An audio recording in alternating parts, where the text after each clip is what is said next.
Praise the Lord, people of the Most High God. I believe by the grace of God you are okay. Merry Christmas. As you know, we welcome you once again to our channel, Hope for the Best, where we share testimonies that matter. Hello everyone. I'm by names of Mukwasiwe Divas. Yeah, a man from a humble background that is spiritually good. Though me, I grew up not in that life. I just came into it when I'm an old person. Yeah. So me basically, it's not that I grew up with various people, or let me say parents, as I may say dad and mom, which isn't the case. Though my dad was always there, but was not this person that you could say, yeah, he can provide, he can do this, but at least was always there to give me that courage, say that you can make it. Yeah. Yeah. The last time I saw my mom was far back in 2000, which I even don't remember the actual year. Yeah. So that is when I remember I was separated from her.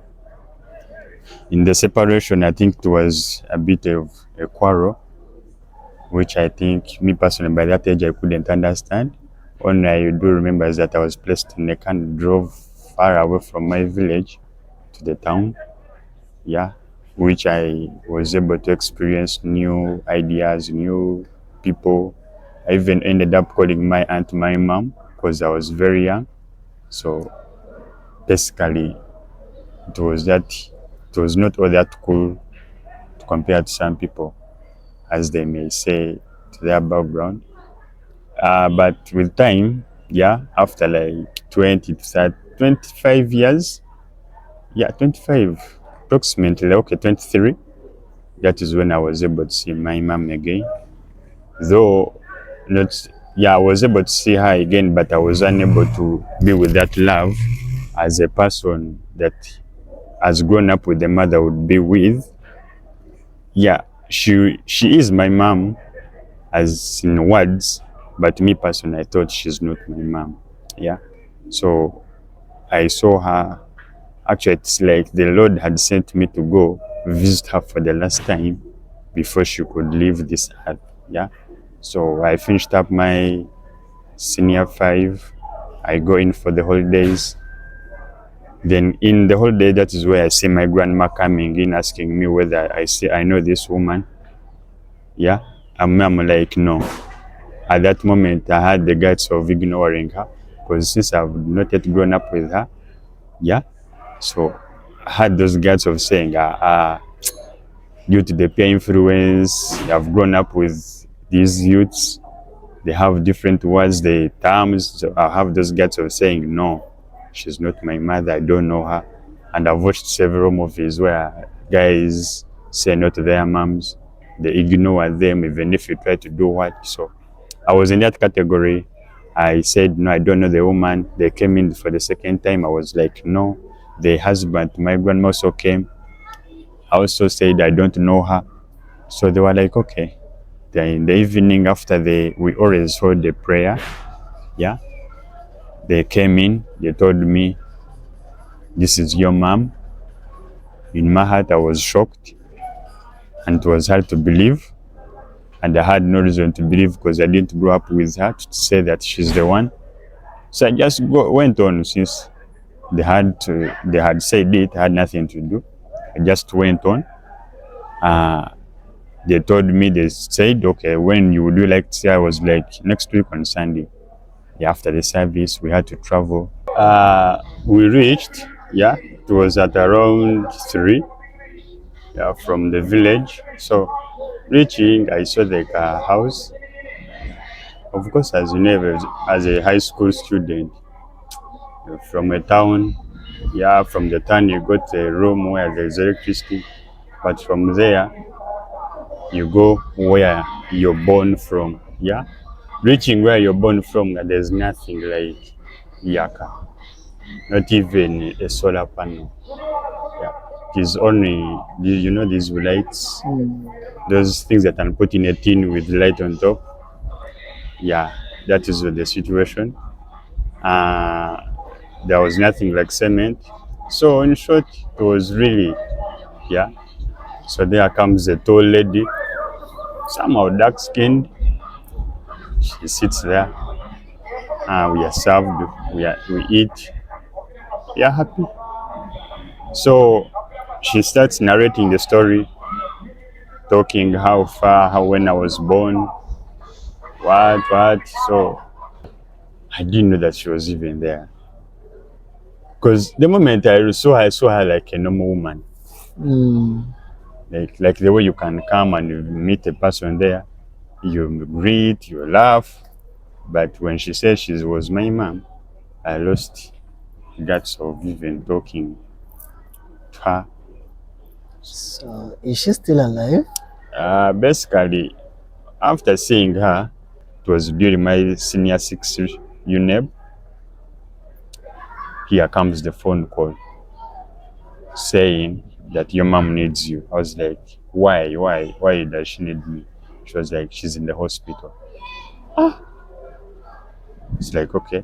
I was like, but me personally, I can't come because I'm in for exams.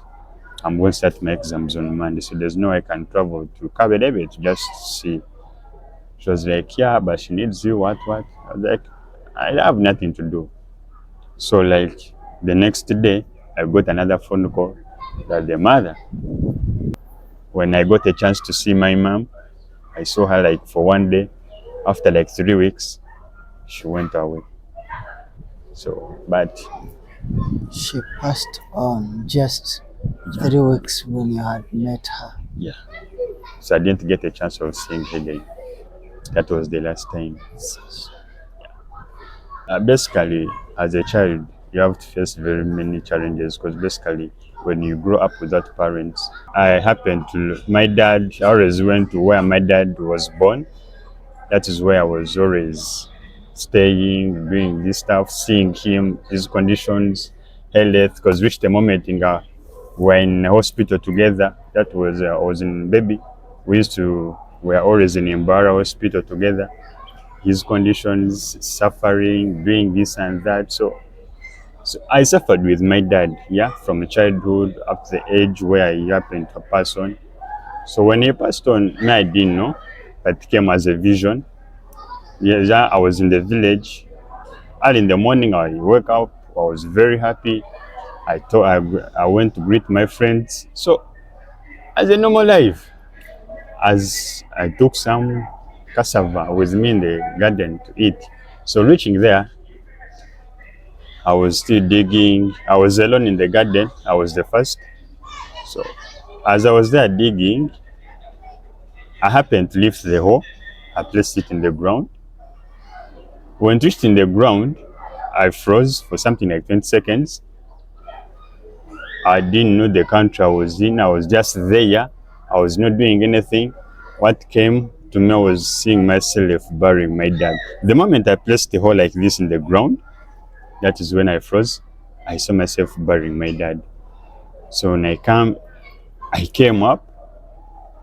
I stopped from there. I just got my hoe. It was at around 9. I went at 8:30. At the exact 9, I went back home.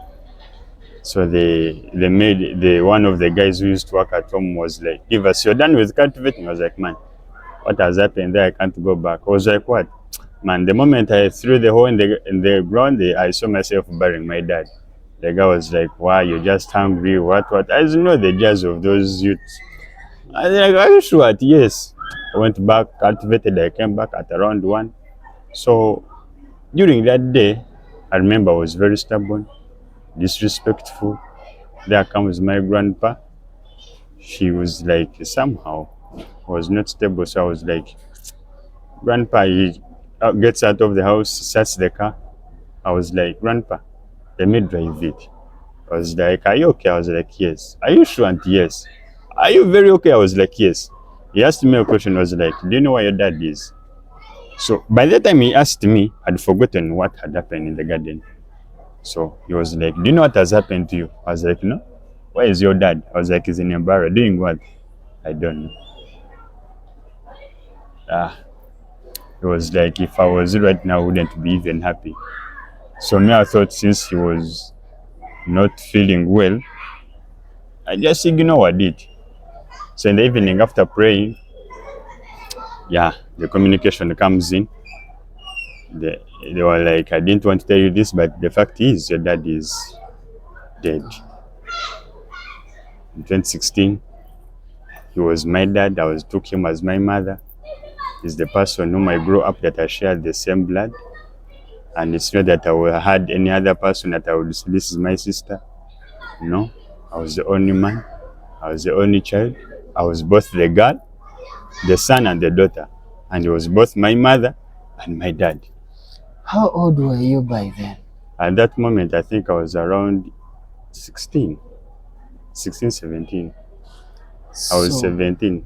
from childhood, your parents divorced. You were only with your dad. I was with my dad. And then 16, at 16, dad also.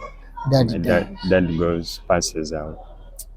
Sorry. So I had nothing to do. I went out.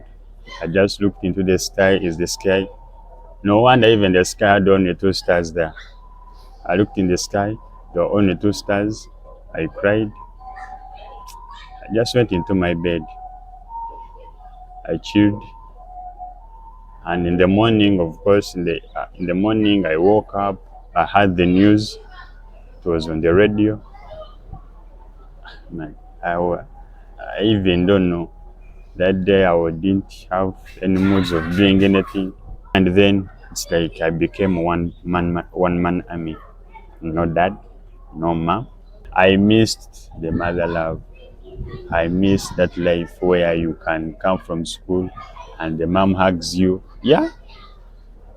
I even miss, one thing, at least that mom advice, do this, do that. Basically, I missed a lot, though I was able to be groomed by very intelligent people whom I take as my parents right now. Since day one up to now, they have been taking care of me. So, but there's that love every person needs. That is the mother love, the family love of mom and dad. Yeah, so I basically missed it a lot.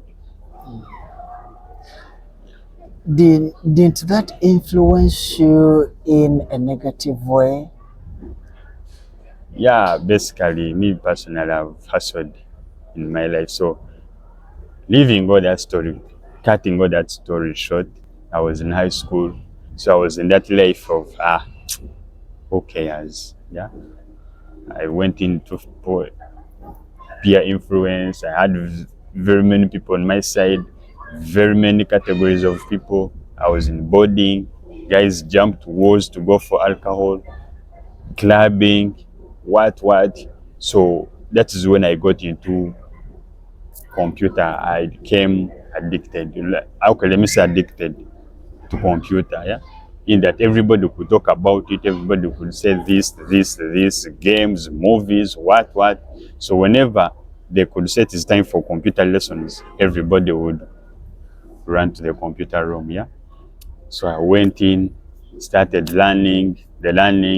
So there were these games of, let me say, it's like chess. We used to play it in that when you play it, there's a kaledi by the side of it. So when you hammer it the first time, it undresses. Draft. Yeah, that is draft.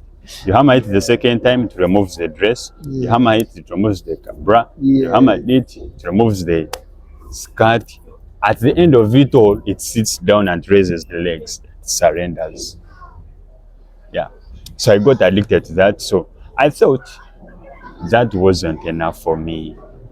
I felt, no, stopping on this, undressing it, just has done it and everything. So there comes a guy, he comes in, he was like, these movies. So I watched it the very first time. I didn't get interested in it. So what made me get close to these things of why is it peer influence, is that these guys would come into the school computer lab. We are studying, but they have other intentions. Yeah. And those intentions, guys come with other movies. Yeah. So in that you can be in a lesson, but where you see 5 people gathered, you know there is something interesting they are watching. So I make sure that I fit in there. So I also get my catcher, I become the 6th one. On it, see on the computer, guys are putting nude movies. Yeah. I get addicted. I start watching them daily and daily, daily and daily. Which kind of movies are those? So these movies were like, it sets like a normal movie, like the way you watch adventure movies. So in between there, it comes in into this adult stage. Yeah. Where these two people undress, Pornography. they undress, they do each and everything that you're seeing. That is pornography. They do each and everything. There's nothing that is covered. There's nothing that. So I got interested in the movies. In that, whenever I get a movie that has no that part, that's not a movie. I reached a moment in I asked some guy, "Where do you get these movies?" So this guy was like, he directed me to these porn hubs. What part? So I went there. I started watching. Man, from there, me personally, I got addicted in every 24/7 I have to be with a lady. Yeah. But which wasn't my case. I didn't know how to start to vibe a girl. I didn't know how to start talking to a lady. So basically I turned into masturbating. Yeah. I turned into that. Man. I found life was good, but with time I found that is useless. Yeah. I found that it's just you're using yourself over something that is it shouldn't. I don't know. But over something that it should not be done, or you're feeling something that should be done in a proper way, but at this moment you're doing it in a wrong way. Yeah. So I got addicted. I watched movies. I did this. So basically, my life got ruined in that the moment I'm alone, it comes into my mind. Even if I'm in a bed, it comes into my mind. Everywhere. It's like it became part of me. It became like a behavior, like the way you used of eating. That without eating, nothing can happen. Yeah. I got addicted. I got to this, but what I did is that I kept it on my heart. I didn't tell it to anybody. Yeah. Even there's a MOF camp we went in. Guys gave out their lives. I started crying, me personally. The guy came to me, was like, "What's wrong?" I just said, I talked about my parents. I didn't put out what was really paining me. I didn't put out what exactly was deep in me. I just polished it and I gave out what was. The guy prayed for me because by that's the very time when I had just lost my dad. I became, I don't know. So I became useless. So without doing it, I became addicted. I became used of it. It became like a daily routine. I just don't know. But with time, I found out that I came into this. You saw where these guys come in, they tell you about the dangers of it. So I went in, I got some lady, I told, actually, me, I could tell it to somebody, but I couldn't tell it to a person who's older than me. Mm. Yeah. So I told her, she was like, "It is okay. You can overcome it by doing this, and that." In that, I had over like 600 contacts in my phone. But all the 20 of them, I could just say, "Send me a porn movie." Within 0 seconds, there's the notification that was already come. So what I did, I first deleted all the 20. They were useless to me. Only they could do more harm than good. Yeah, I deleted them. I did each and everything. I went into other groups, these Christian groups. I asked them, how can I overcome them? So they gave me several scriptures. I tried reading them, but because I was addicted, because I don't know, I still I tried my level best by that time, but what I did, I even reached the moment I switched off my phone, my lines. I even broke the first line. I first really relaxed without a phone. Yeah. With time, it went on reducing. The thing that I was doing like thrice a day, it reduced. It reduced. I reached a moment in I even it goes out of my mind.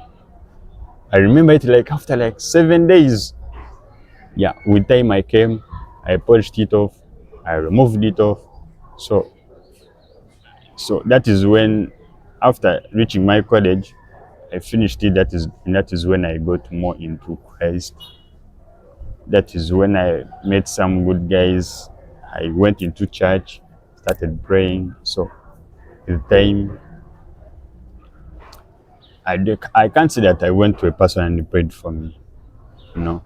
But I made it me myself. I was like, why am I doing this? What can I do to stop it? What should I do? Which guidelines should I follow?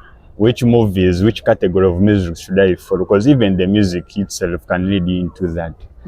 So I channeled my movie category, anything to do with the relationship, anything to do with high school movies, because those were more into high schools. I removed it. I cleared my movie list properly, in that right now, if a movie is not about an adventure or anything to do with inspiration, okay, like it, or let me say about a true story, I can't watch it. So I cleared my lists, contact lists, movies, music. I dismantled it me myself. Yeah. So by the time I went into church, I gained more of Christ. Everything changed. Yeah. Everything changed. I found new groups. That is when I found this guy called Fidi, and that was after the 40 days of prayer and worshiping. He told me, "You always come to church." I came. We started serving. That is when everything changed. So by the time I joined the campus, everything was nice. The devil is looking for someone to devour. And please do not be the victim. As you have heard from our brother, be mindful about the kind of movies you watch, the company you keep, which friends are you doing life together with. A wise man once said, "Show me your friends, I show you your character." Read your Bible, pray every day. Look out for people that will edify you, encourage you. Look out for people you will be accountable to, so that your life may become better. Put God first. May the Lord bless you as you make the right decisions, as you stick on your vision, mission, and the way you spend your money and your free time. May the Lord bless you in this festive season, that you may become more productive. May the goodness of the Lord never depart from you. Me and my brother will wish you a Merry, Merry Christmas. Thank you for watching. May the Lord bless you. Merry, Merry Christmas.